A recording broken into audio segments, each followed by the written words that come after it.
All systems go. Clear for liftoff.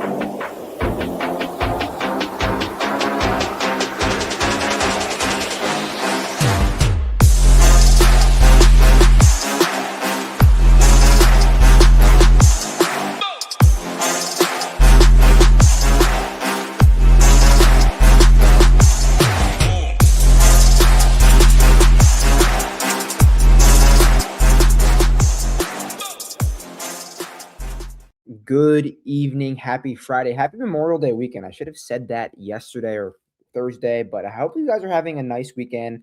It is raining on the East Coast of the United States where I am now. Hopefully the weather is good where you guys are. Gearing up with a little Ghost Energy Sour Strips. Pretty solid if you've never had it. Would recommend. What is your energy drink of choice? As a new coffee guy, I'm trying to weed off of the energy drinks, but they come and go, and then there's one next to me, so I'm gonna drink it. It's just what I'm gonna do. So, some stuff at the top. If I do switch my screen and the volume cuts out, please let me know in the comments so I can fix that as soon as possible. And yeah, that's basically it. I'm here to talk round 4 showdown. I'm here to recap round 3. I know we had a nice round 3, so I saw you guys in Discord some nice rounds using the slate plan, the stone, all that great stuff. We got some nice shout out Austin Eckroat, shout out Scottie Scheffler, Rio Hisatsune. We will get there, but let's bring the screen up. So if the audio goes out, please let me know. Right here, round 3, we saw Stephen Yeager, Scottie Scheffler, Wyndham Clark, Max Grazerman, Blades Brown, Rio Hisatsune, Jesper Svensson, and Austin Eckroat shoot rounds of 65 or better. I see no comments, so it looks like the audio is okay. But basically, anyone, no matter who you are, could have shot a low round today, and that's kind of what I was getting at within the show yesterday. Like, you don't need to have a certain skill set to have a nice round at this golf course. It's very easy, and we saw guys kind of do it in multiple ways. Scottie Scheffler was all green. Yeager was approaching around the green. Grazerman and Blades Brown were all green. By all green, I've said this once, I'll say it again. All green means they do everything well, gaining a little bit of strokes in every single category. Rio Hisatsune was accuracy in putting.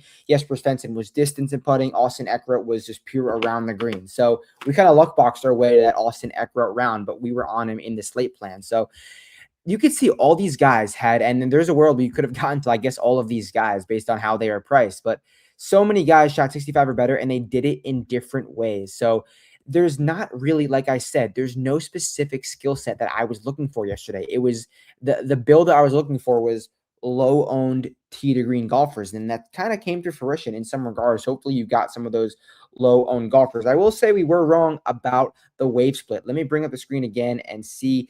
I was pretty heavy with that morning. Maybe I wasn't aware of when they were going to go out in terms of the tee times. Like, they kind of all went out in one specific spot, but I thought this green number, this AM number, was going to come more to fruition than it did. I guess better golfers went off in the PM, and I guess minus 2.1 versus minus 2.4 isn't much of a split at all. So I'm not going to crud myself completely for that, because if the weather or if the tee times were, I guess, more normal, then this could have came through more for us. So, but I did kind of target some more early guys, and they didn't necessarily come to fruition as much as I thought they would be. In terms of tomorrow, I'm not really seeing a wave split at all. 7 a.m. to 7 p.m. looks fairly similar. I guess you could say that earlier you go out, there's this barely any less gusts, but guys aren't going to go out that early anyway. And it's going to be temperate around 66, 70 degrees all day, 80 degrees midday. It's nothing really to write home about. I don't care if you want to play guys in the morning. I don't care if you want to play guys midday, afternoon, whatever. Probably more towards the afternoon because the better golfers are in that afternoon, but there's no form of weather that's going to hold you back from scoring. So I'm not really looking at the wave split at all for tomorrow. In terms of the contest selection for tomorrow, I want to take a look at this $15K long drive $100 single entry, as well as the 555. The 555, I never talk about the 555 because it's a big boy contest. I know a lot of people aren't entering $555 worth one lineup, but there's 20K up top, which is kind of low. We've seen that contest have up to 100K up top, and it's a really, really, really solid structure. I think it's like 20th place pays 10% of that top prize in the 555. So I really like that 555 if you want to get in that big dog. And Sunday's where I think we separate the best. So if there's a day for it, but if you just want to spend $100, this $100 single entry, 2,500 up top, and then 250 is to 20th place. So this is a absolutely blessed payout structure, in my opinion. Not top heavy, very, very fair. And how many people get paid out? 40 people get paid out. That's roughly what? 40 divided by 166. 40 divided by 166 equals 24. So 24% of the field gets paid out. That's exactly what I'm looking for. And that 10th place mark gets well over 10% of the top. So I think this is a great payout structure. I think this is a great contest for tomorrow. Before we get into some of the players that we're looking for, some of the strategy, which the strategy is going to be huge for tomorrow, I want to touch on some of the site tools and give us a shout out for what we did yesterday. So the Stone got us on Ryo Hisatsune as well as a Slate plan. He was a pivot. You didn't even have to do anything. You went over there, looked at the color, and you're like, all right, Ryo Hisatsune, let's put him in the player pool. Outside of that, we have the PGA Showdown projections. They will be up. They were up last night at 10:25. Give it a few hours, give it 4 hours, and they will be up. As always, we are sweaty tryhards. We do not rush anything in terms of the data on our site. It will be last, and we're okay with it being last. We want it to be right. We don't want it to be first.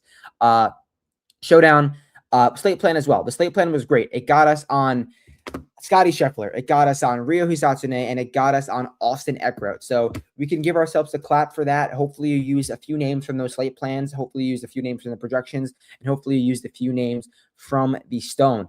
If you want to join, go over to Join the Nation.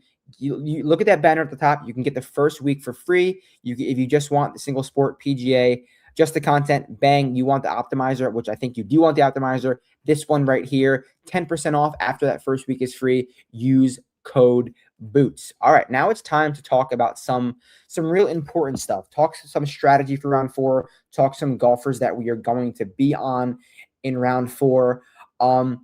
Also answer the question is, what are we going to do up top? I'm going to save that up top segment for the end for the player that I'm on, because I'm going to answer the player that I'm on with a golfer who's going to be at the top of the pricing, and it might not be who you think it is, or it might be. I guess you'll have to wait and see. So I'm going to first, before I share my screen, talk about some of the strategy for round 4. As you guys know, round 4 showdown scoring is different than round 1, 2, and 3. Placement points are in order. If you come in first, you get more placement points. If you come in second, third, all the way to 10th, 15th, you get X amount of placement points. So more than just birdies, bogey avoidance, everything is important. It matters where you finish in round 4. So we're going to ask the question, how far is too far back? And I don't think there's a real answer to that. I think the guys at the top are separated enough for the guys who were like in 7th to 10th to not feel any pressure of being in the top 10, but you never know. It's a weak field, so they might. But I really don't think this is honestly I think you guys have to make your own decision. I feel like I'm pretty good with saying, all right, this week we're going to play golfers inside the top 10. This week we're going to play chasers from 10th to 20th. I don't think there's a right answer this week.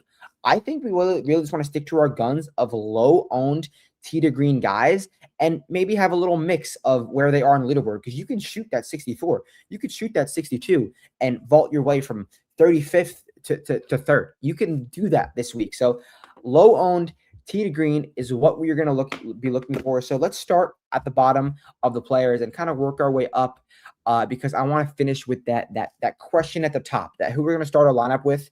I think that's the big question of the pod, big question of what everyone's thinking, and that's going to be the player that I am on. So let's share our screen. Let's look at some low-owned tee to green guys. We will start around this like T56 range. Look at Fabian Gomez. Fabian Gomez not doing much great, but not doing anything poorly, and he's hitting the ball well.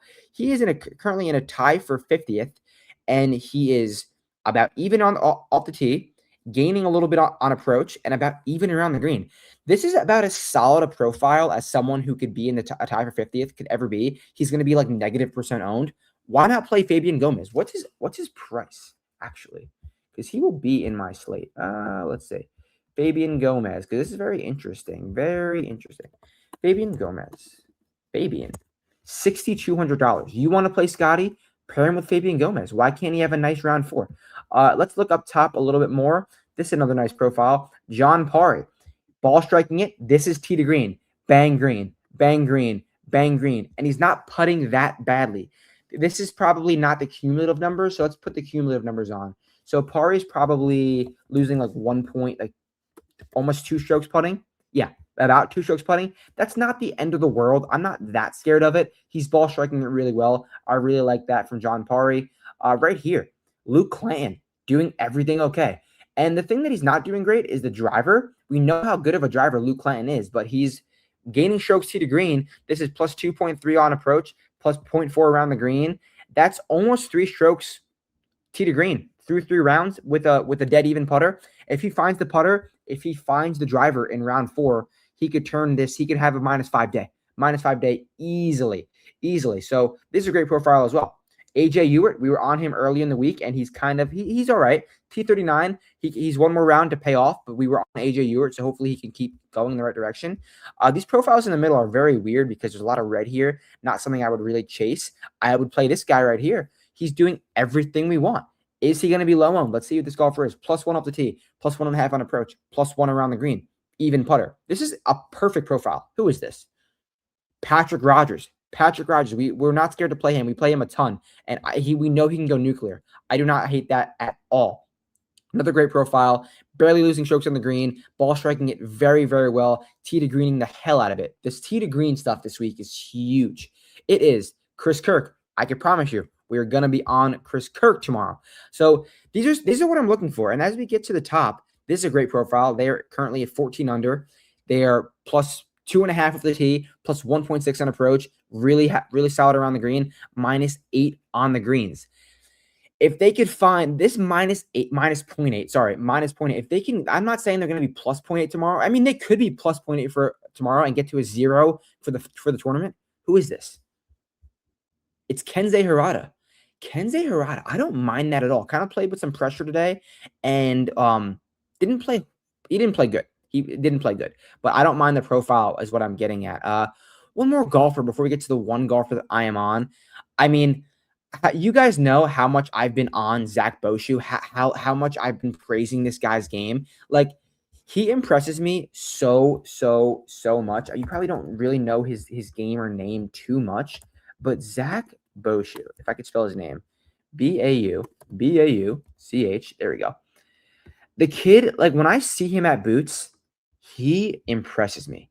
Like, he's making a ton of birdies, making one eagle, and he's currently solo 7th. So I don't 67, 64, 66. He's going to shoot 67 again tomorrow. Like, I don't mind that at all. And his price is probably really solid still. $7,500. It's going up a little bit. So this kind of reminds me of Nico Echeverria before he started to win. He was always priced so low, and then he would slowly start to get up, and then he'd pop for something great. So get on Zach Bauchou. But that's going to lead me to the player that I'm on. And the question, what are we going to do at the top? Looking at the top of the pricing, we have Scottie Scheffler, Siwoo Kim, Jordan Spieth, Brooks Koepka, and I'll bring up the pricing real quick. But everyone's going to select Scottie Scheffler or Siwoo Kim. Everyone is going to do it. After seeing what they saw today from Siwoo Kim, I assume the world is just going to go to Scottie Scheffler, round 4 scoring, only 2 strokes back, and just pencil it in for a Scottie Scheffler win. We'll get those birdies, we'll get those finishing position points, and we will be happy and find some golfers to play with them. And there's a world where we can do that.